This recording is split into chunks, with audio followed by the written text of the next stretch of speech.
29/30/2025 current affairs ఈ వీడియోలో చూద్దాం. భారత 52వ ప్రధాన న్యాయమూర్తిగా జస్టిస్ గవాయిని నియమించిన రాష్ట్రపతి. భారత 52వ ప్రధాన న్యాయమూర్తిగా జస్టిస్ బిఆర్ గవాయిని రాష్ట్రపతి ద్రౌపది ముర్ము నియమించారు మరియు మే 14, 2025న ప్రమాణ స్వీకారం చేస్తారు.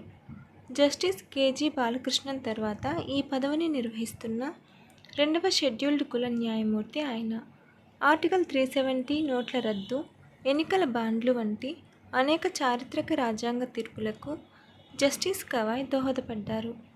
ఆయన ప్రగతిశీల చట్టపరమైన వైఖరికి మరియు రాజ్యాంగ విలువలు మరియు సామాజిక న్యాయాన్ని సంరక్షించడంలో బలమైన రికార్డుకు ప్రసిద్ధి చెందారు. మెటా ఇండియా మాజీ అధిపతి మరియు ఇప్పుడు వెరిక్స్ సీఈఓ అయిన కీర్తిగా రెడ్డి ఏప్రిల్ 21, 2025న భారత ప్రభుత్వం మరియు ప్రపంచ సంస్థల భాగస్వామ్యంతో ఏఐలో భారతీయ మహిళలకు సాధికారత కల్పించడానికి ఏఐ కిరణ్ను ప్రారంభించారు. ఈ చొరవ ఆరోగ్య సంరక్షణ, విద్య మరియు స్థిరత్వం వంటి రంగాలను లక్ష్యంగా చేసుకుని మార్గదర్శకత్వం, నిధుల ప్రాప్యత మరియు బ్లాక్ చైన్ ధృవీకరించబడిన గుర్తింపును అందిస్తుంది.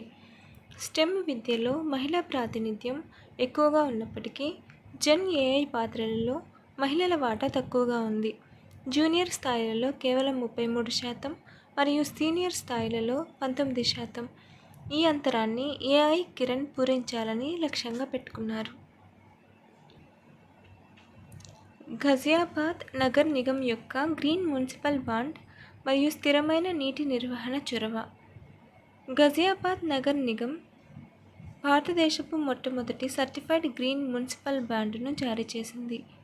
Micro filtration, ultra filtration, nano filtration మరియు ఆర్ఓ టెక్నాలజీలను ఉపయోగించి 40 MLD తృతీయ మరుగునీటి శుద్ధి కర్మాగారం TSTP నిర్మించడానికి 150 కోట్లు సేకరించింది.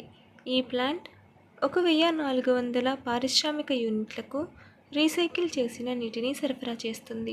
ఇది పట్టణ నీటి స్థిరత్వాన్ని ప్రోత్సహిస్తుంది. PPP హామ్ నమూనా కింద అభివృద్ధి చేయబడిన ఈ ప్రాజెక్ట్ ఉత్తమ మున్సిపల్ ట్రీటెడ్ వాటర్ రీయూజ్ అవార్డును గెలుచుకుంది మరియు గ్రీన్ ఫైనాన్స్ మరియు స్మార్ట్ సిటీ చొరవలలో ఘజియాబాద్ నాయకత్వాన్ని ప్రతిబింబిస్తుంది. NMNF కింద బయో రీసోర్స్ సెంటర్లకు మార్గదర్శకాలను జారీ చేసిన కేంద్రం. National mission on natural farming కింద బయో ఇన్పుట్ రీసోర్స్ సెంటర్లను BRCలు ఏర్పాటు చేయడానికి కేంద్రం ఏప్రిల్ 23, 2025న మార్గదర్శకాలను విడుదల చేసింది. రైతులకు బయో ఇన్పుట్ను ఉత్పత్తి చేసి సరఫరా చేయడానికి మరియు సహజ వ్యవసాయ పరిజ్ఞానాన్ని అందించడానికి ప్రతి BRCకి 1 లక్ష ఆర్థిక సహాయం లభిస్తుంది. అయితే ముఖ్యంగా మౌలిక సదుపాయాల ఖర్చులు భరించబడనందున నిధులు సరిపోవని నిపుణులు వాదిస్తున్నారు. కేంద్రాలు స్థానిక ముడి పదార్థాలను ఉపయోగించాలి మరియు ధర చిన్న రైతులకు అందుబాటులో ఉండాలి. విజయం స్థిరమైన ఎండ్-టు-ఎండ్ మద్దతుపై ఆధారపడి ఉంటుంది. గ్రీన్హౌస్ వాయు ఉద్గారాల తీవ్రత GEI లక్ష్య నియమాలు 2025 ముసాయిదా.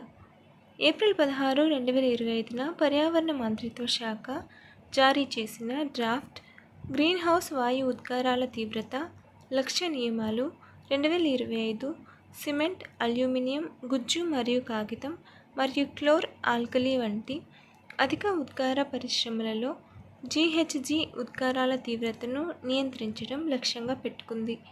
ఈ నియమాలు భారతదేశం యొక్క కార్బన్ క్రెడిట్ ట్రేడింగ్ స్కీమ్ 2023కు మద్దతు ఇస్తాయి మరియు 2030 నాటికి GDPలో ఉద్గారాల తీవ్రతలో 45% తగ్గింపు అనే పారిస్ ఒప్పంద నిబంధనను నెరవేర్చడంలో కీలకమైనవి. ఈ నియమాలు కార్బన్ క్రెడిట్ల ద్వారా ప్రోత్సాహకాలను అందిస్తాయి, సమ్మతిని అమలు చేస్తాయి మరియు క్లీన్ టెక్నాలజీ స్వీకరణను ప్రోత్సహిస్తాయి. ఎన్నికల్లో పోటీ లేకుండా గెలవాలంటే కనీస ఓటు తప్పనిసరి అని సుప్రీంకోర్టు సూచించింది. 1951 ఆర్పిఏలోని సెక్షన్ 53 సబ్సెక్షన్ 2 ప్రకారం పోటీ లేకుండా ఎన్నికైనట్లు ప్రకటించబడిన అభ్యర్థులు ప్రజాస్వామ్యం చట్టబద్ధతను కాపాడుకోవడానికి కనీస ఓట్ల శాతాన్ని 10-15% పొందాలని భారత సుప్రీంకోర్టు సూచించింది. ఓటర్లకు నోటా ఆప్షన్ నిరాకరించడం ఆర్టికల్ 19(1)(a)ను ఉల్లంఘిస్తుందని వాదించిన విధి సెంటర్ దాఖలు చేసిన పిటిషన్కు ప్రతిస్పందనగా ఈ నిర్ణయం వెలువడింది. 1989 తర్వాత ఇటువంటి కేసులు చాలా అరుదుగా ఉన్నాయని పేర్కొంటూ ఏవైనా మార్పులకు శాసన సవరణలు అవసరమని ఎన్నికల కమిషన్ పిటిషన్ను వ్యతిరేకించింది. ప్రజాస్వామ్యానికి ఓటర్ల సమ్మతి అవసరమని, ఆటోమేటిక్ విజయాలు కాదని కోర్టు నొక్కి చెప్పింది. 2023-24 ఆర్థిక సంవత్సరంలో సిఎస్ఆర్ వ్యయం 16% పెరుగుదలను చూసింది. 2023-24 ఆర్థిక సంవత్సరంలో భారతీయ లిస్టెడ్ కంపెనీల సిఎస్ఆర్ వ్యయం 16% పెరిగి 17,967 కోట్లకు చేరుకుంది. దీనికి HDFC bank, Reliance industries, TCS మరియు ఓఎన్జీసీ నాయకత్వం వహించాయి. ఇది సగటు నికర లాభంలో 18% పెరుగుదల ద్వారా నడపబడింది మరియు 98% కంపెనీలు అంగీకరించాయి. విద్య మరియు ఆరోగ్య సంరక్షణకు అత్యధిక నిధులు లభించగా పర్యావరణ వ్యయం 54% పెరిగింది. కార్పొరేట్ లాభదాయకత పెరిగినందున సిఎస్ఆర్ అర్హత పరిమితులను సవరించాలని నిపుణులు సూచిస్తున్నారు. బీహార్ ప్రధాన ఎన్నికల అధికారిగా ఐఏఎస్ వినోద్ కుమార్ గుంజియాల్ బాధ్యతలు స్వీకరించారు. భారత ఎన్నికల సంఘం 2007 బ్యాచ్ బీహార్ కేడర్ అధికారి అయిన ఐఏఎస్ వినోద్ కుమార్ గుంజియాల్ను బీహార్ కొత్త చీఫ్ ఎలక్టోరల్ ఆఫీసర్గా నియమించింది. ఆయన స్థానంలో హెచ్ఆర్ శ్రీనివాస్ ఉన్నారు. మెకానికల్ ఇంజనీరింగ్ గ్రాడ్యుయేట్ అయిన గుంజియాల్ ప్రొహిబిషన్, ఎక్సైజ్ మరియు రిజిస్ట్రేషన్ డిపార్ట్మెంట్ కార్యదర్శిగా మరియు పశుసంవర్ధక మరియు మత్స్యశాఖ డైరెక్టర్గా పనిచేసిన అనుభవ సంపదను కలిగి ఉన్నారు. 2025 అక్టోబర్-నవంబర్లలో బీహార్ అసెంబ్లీ ఎన్నికలకు ముందు ఆయన నియామకం జరుగుతుంది. రాష్ట్రంలో పారదర్శకంగా, న్యాయంగా మరియు సమర్థవంతమైన ఎన్నికల పరిపాలనను నిర్ధారించడం దీని లక్ష్యం.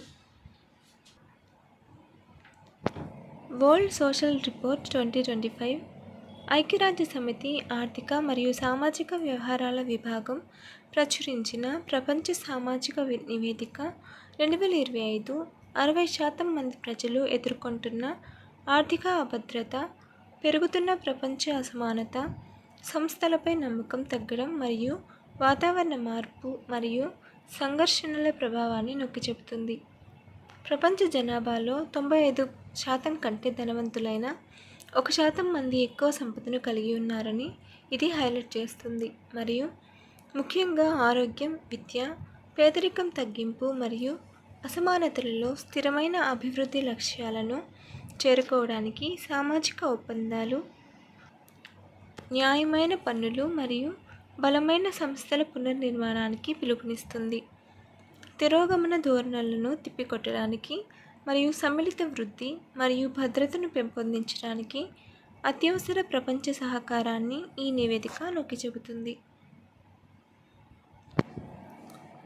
2000 కోట్ల డెరివేటివ్స్ అకౌంటింగ్ ల్యాబ్స్ మధ్య ఇండస్ ఇండ్ బ్యాంక్ సీఈఓ సుమంత్ కత్పాలియా రాజీనామా చేశారు. నాయకత్వ మార్పులలో ఇండస్ ఇండ్ బ్యాంక్ ఎండీ మరియు సీఈఓ అయిన సుమంత్ కత్పాలియా బ్యాంక్ డెరివేటివ్స్ పోర్ట్ఫోలియోలో తీవ్రమైన అకౌంటింగ్ వ్యత్యాసాలకు నైతిక బాధ్యత వహిస్తూ తక్షణమే రాజీనామా చేశారు. దీని ఫలితంగా 1959.98 కోట్ల సంచిత నష్టం వాటిల్లింది. అంతర్గత సమీక్ష ద్వారా బయటపడిన మరియు బాహ్య ఆడిట్లు పీడబ్ల్యూసీ మరియు గ్రాంట్ థోర్న్టన్ ధృవీకరించిన ఈ అవకతవకలు ముందస్తుగా ముగించబడిన అంతర్గత ఉత్పన్న ట్రేడ్ల యొక్క తప్పు అకౌంటింగ్లను కలిగి ఉన్నాయి. ఇది ఊహాత్మక లాభాలను తప్పుగా నమోదు చేసింది మరియు ఆర్థిక నివేదికలను వక్రీకరించింది.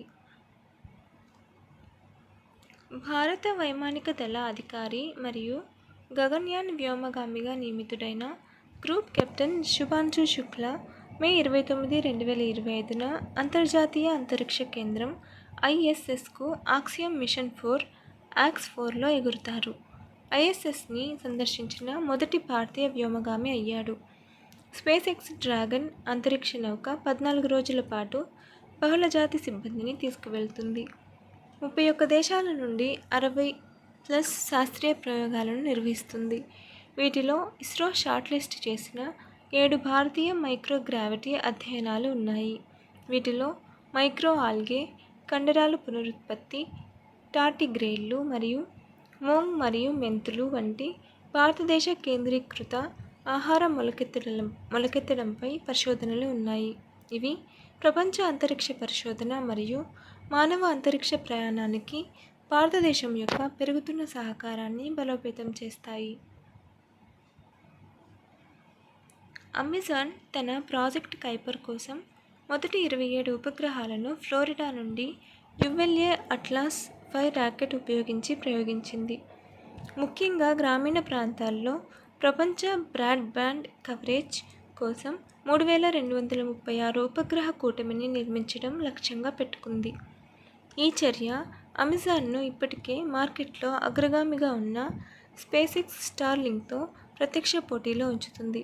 $10 బిలియన్ల పెట్టుబడితో కూడిన ప్రాజెక్ట్ కైపర్ 2025 చివరిలో సేవలను ప్రారంభించే అవకాశం ఉంది. ఈ సంవత్సరం 5 అదనపు ప్రయోగాలకు ప్రణాళికలు సిద్ధం చేస్తోంది. FCC గడువు ప్రకారం 2026 మధ్య నాటికి 1618 ఉపగ్రహాలు కక్షలోకి రావాలి మరియు అమెజాన్ తన వినియోగదారు కేంద్రీకృత హార్డ్వేర్ మరియు AWSతో క్లౌడ్ ఇంటిగ్రేషన్ దీనికి ఒక ప్రయోజనం చేకూరుస్తుందని ఆశిస్తుంది.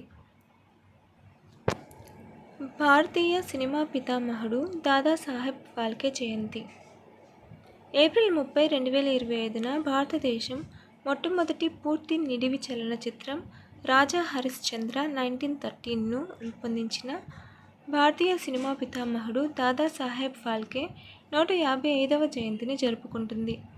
మహారాష్ట్రలోని త్రింబక్లో జన్మించిన Phalke the life of Christ అనే నిశ్శబ్ద చిత్రం నుండి ప్రేరణ పొంది అపార్థమైన ఆర్థిక, సాంకేతిక మరియు సామాజిక సవాళ్లను అధిగమించి భారతదేశంలో చిత్ర నిర్మాణానికి మార్గదర్శకుడిగా నిలిచారు.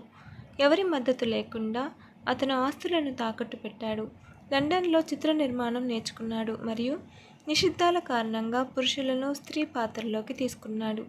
చివరికి భారతీయ సినిమాను ప్రారంభించిన సాంస్కృతిక మైలురాయిని సాధించాడు. అంతర్జాతీయ జాజ్ దినోత్సవం 2025 తేదీ, ప్రాముఖ్యత, మూలం. అంతర్జాతీయ జాజ్ దినోత్సవం 2025 ఏప్రిల్ 30న జరుపుకుంటారు. ఇది జాజ్ లెజెండ్ హెర్బీ హాంకాక్ మద్దతుతో 2011లో ప్రారంభించబడిన యునెస్కో చొరవ. ప్రపంచ కచేరీలు, విద్యా వర్క్షాప్లు మరియు సాంస్కృతిక సంభాషణల ద్వారా ప్రజలను ఏకం చేస్తూ శాంతి, స్వేచ్ఛ, వైవిధ్యం మరియు సృజనాత్మకతకు చిహ్నంగా జాజ్ సంగీతాన్ని జరుపుకోవడం దీని లక్ష్యం. 20వ శతాబ్దం ప్రారంభంలో USAలో ఉద్భవించిన జాజ్ ప్రపంచవ్యాప్తంగా సామాజిక మార్పు, వ్యక్తీకరణ మరియు ఐక్యతకు శక్తివంతమైన సాధనంగా మిగిలిపోయింది. అంతర్జాతీయ కార్మిక దినోత్సవం 2025 తేదీ, చరిత్ర. మీరు తెలుసుకోవాల్సిన కొన్ని విషయాలు. మే 1న జరుపుకునే అంతర్జాతీయ కార్మిక దినోత్సవం 2025 8 గంటల పని దినాన్ని కోరుతూ అమెరికాలో 1886లో జరిగిన హేమార్కెట్ వ్యవహారంతో ప్రారంభమైన చారిత్రాత్మక కార్మిక ఉద్యమాన్ని గుర్తు చేస్తుంది. భారతదేశంలో మొదటి కార్మిక దినోత్సవాన్ని 1923లో చెన్నైలో Labour Kisan party of Hindustan జరుపుకుంది. ఈ దినోత్సవం కార్మికుల హక్కులు, కార్యాలయ సమానత్వం మరియు సామాజిక న్యాయాన్ని గౌరవిస్తుంది. అదే సమయంలో గిగ్ ఎకానమీ, ఆటోమేషన్ మరియు అనధికారిక రంగం వంటి ఆధునిక సవాళ్లను కూడా ప్రతిబింబిస్తుంది. భారతదేశ కార్మిక రక్షణలలో రాజ్యాంగ నిబంధనలు మరియు 4 కార్మిక కోడ్ల ద్వారా ప్రధాన సంస్కరణలు ఉన్నాయి.